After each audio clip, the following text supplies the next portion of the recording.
The Mailbox Conspiracy is told by defense attorney Alexander Silvert. He tells the story of the most notorious corruption case in Hawaii history. It involved Honolulu Police Chief Louis Kealoha and his wife, Deputy Prosecutor Katherine Kealoha.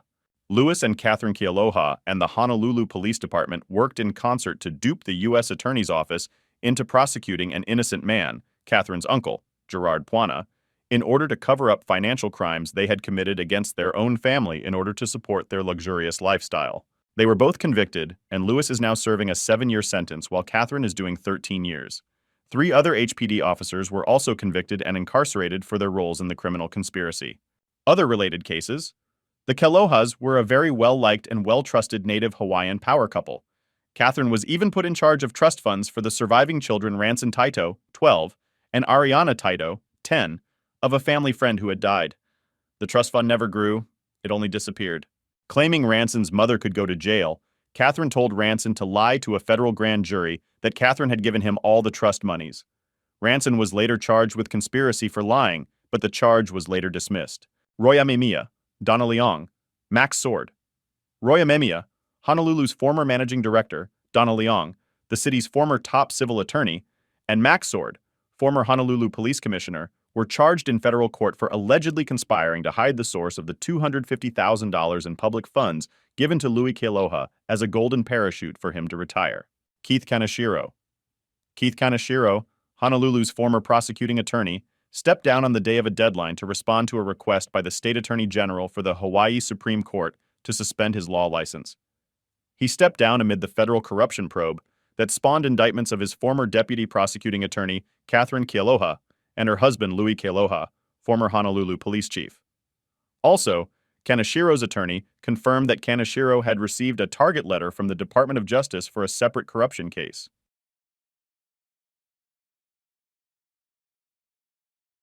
Any questions? How did you know to start asking these tricky questions and didn't get confronted by a policeman saying, I'm bigger than you? Yeah, I mean, as I said to people, I would do the same investigation for any of my clients. You know, I don't think I did anything exceptional here.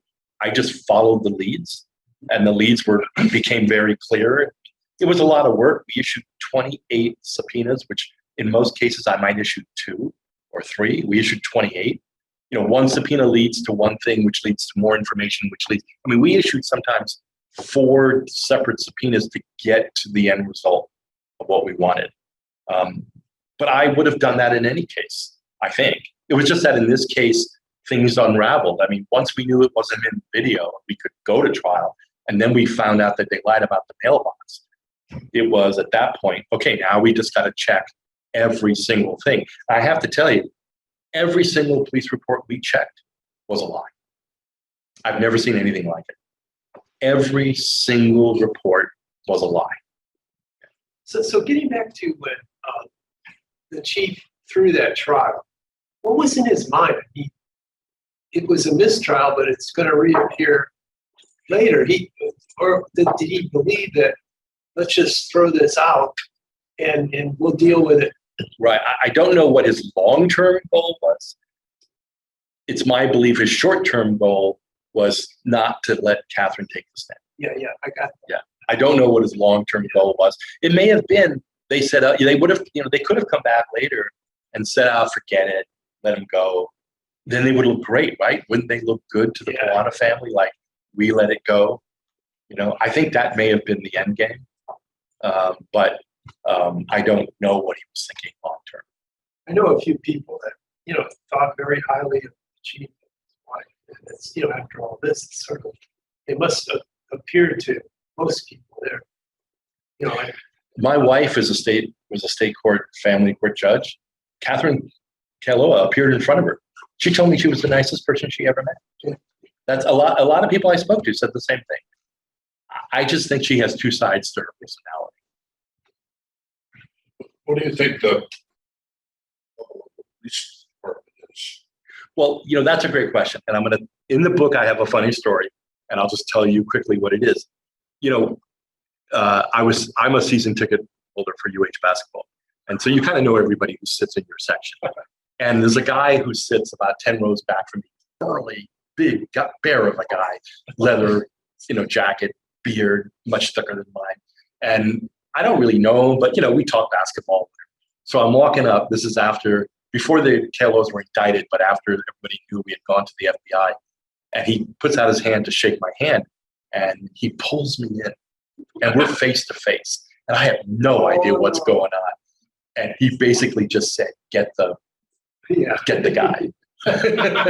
And so the reason I tell you that story is because, in town, people recognize me now. And I'll be in a restaurant or something, and people will come up to me. And almost always, the people who come up to me to thank me are cops or cop families, because they don't like it. They don't like what he did. They don't like corruption in their police force. So when you say morale, I know morale was really low, but I will tell you that it's the cops themselves who understand and appreciate this. Anybody online have a question? We had 6 people. Yeah, this is Sam Danaway. Maybe it's an observation that maybe I can get a comment from. Stealing over $500,000. How does somebody think they can actually get away with that? I mean, it had to come to light eventually. It just amazes me. How that situation even developed. Well, so it's worse than stealing $500,000. All the money, the $167,000 that was left over in the bank account, was stolen. There was zero. When Florence and Gerard went to the Bank of Hawaii to look into the bank account, there was not a dime. That's where those stories came out that she'd spent $25,000 on a breakfast for the chief. She had a Maserati and a Mercedes-Benz she paid. She went on trips with her boyfriend that were paid out of all that money that was taken. But more importantly than that money is Florence had to sell her house. She lost her house because she couldn't pay the mortgage. And that was the inheritance that she was going to leave for her family.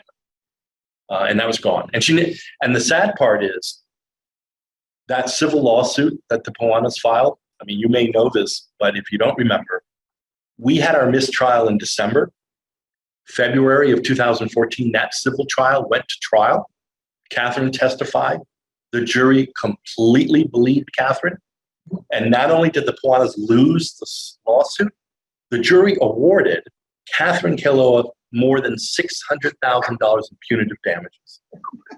So not only did they lose the money, lose the house, now they had to pay Katherine more than $600,000. Now, luckily, after the Kealohas were convicted and they eventually admitted what they had done, the state appellate court overturned that ruling and they didn't have to pay that money. But they never won the suit. They never got the money back. Is there any option to refile it? Well, so this is right now, the Puanas have a civil lawsuit filed against it's a civil rights violation case filed against the Kealohas, the officers, and the city and county of Honolulu. The Kealohas have no money. There's no money. It's like insurance. I sue you, you've got no money, but you've got insurance. I'm really going after the insurance company.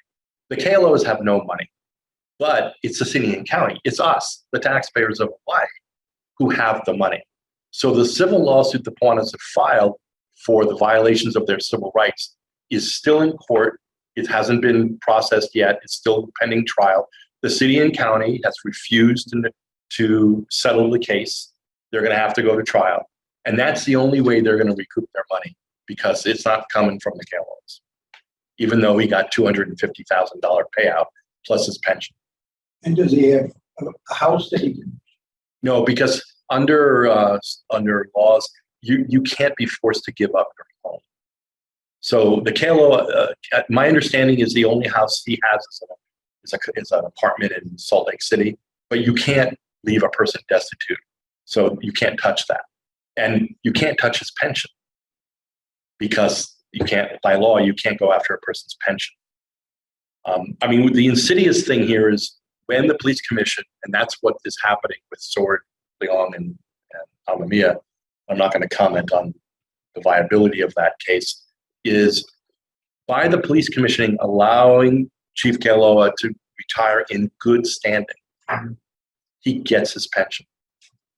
If they had fired him, there was no pension, much less the $250,000 they gave him. So Loretta Sheehan, who was the lone police commissioner who said no, was saying, no, we should fire him. Everybody else said, well, we just want to get rid of this. We don't want to have a lawsuit. And they allowed him to retire in good standing, which gave him his pension, which is millions of dollars over the course of his life that we're paying that we can't get back. And no mechanism to interrupt that. No, which is, I didn't put it on the list of changes that has happened, but you heard the legislature just introduced and passed a new law that said if you commit a crime while a city and county employee, you will lose half your pension. Not all of it, just half. There were 2 children, I believe, 2 minors, who Catherine had. The Taitos. Yeah, trustee to, whatever happened, they're adults now. So she also stole $186,000 from the Taitos, which she was the trustee for that. That was one of the charges she eventually got hit with, and she pled guilty to that. And they are also in line to get whatever money they can get back. Yeah. Can I ask a question? This is Bill Lee. Go ahead, Bill. Hey, just a statement first. It just seemed like a comedy of errors on their part, if they, making these mistakes and having these stories all not corroborate on the timeline and everything like that. But my question is, for this, with Donnie Leong and Amemiya and stuff, I don't understand what's the connection there of, what are they charging them with or investigating them for? Was it a conspiracy type of thing, or? So this is just coming from the indictment. If you remember at the time, the question where is the $250,000 coming from? And the way city government works, or any business works, you have, especially in the government, you have line items. You get, a line item for furniture, a line item for wages, a line item for other things. You can transfer a limited amount of money between the two of them without permission of a higher authority. But when you reach a certain money amount and you're going to transfer from one line item to another, you need permission. What the indictment says is here, what Leong and Sword said to the public was, all of the money is coming out of HPD. It's already been allocated by the city council. Therefore, we don't need to go to city council because it's all there. We're just taking it out of HPD and doing it. So therefore, we don't need approval. What the government has found out is that the $250,000 that was used to pay the chief came from different line items, and it was covered up, merged into the HPD budget.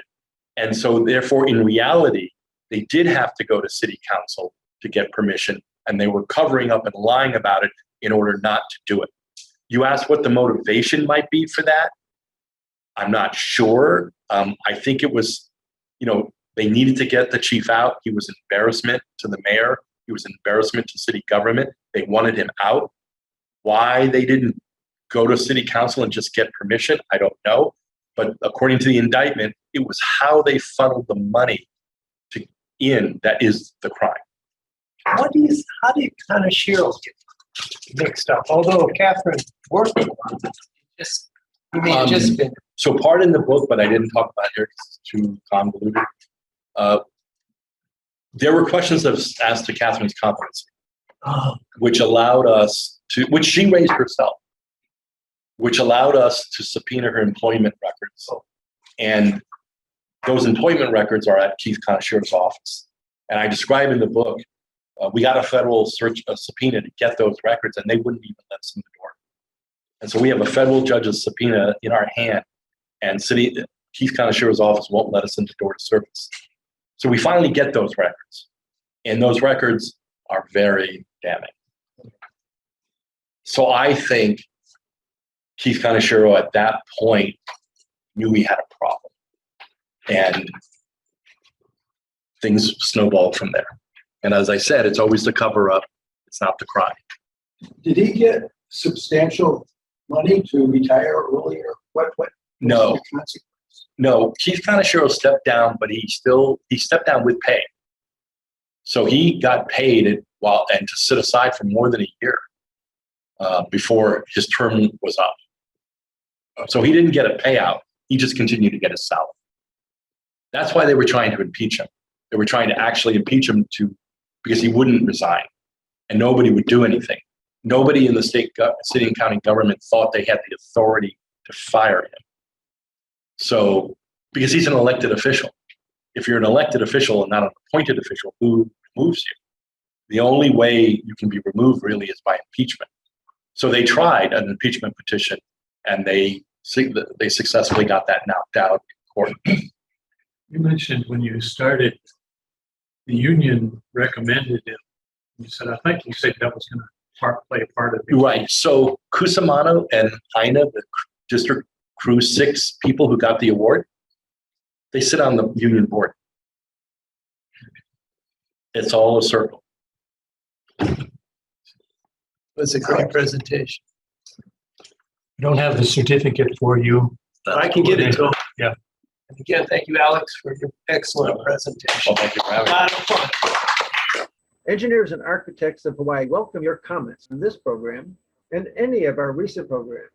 We encourage your direct participation in this community outreach. So please email us your comments and ideas at eahawaii@gmail.com.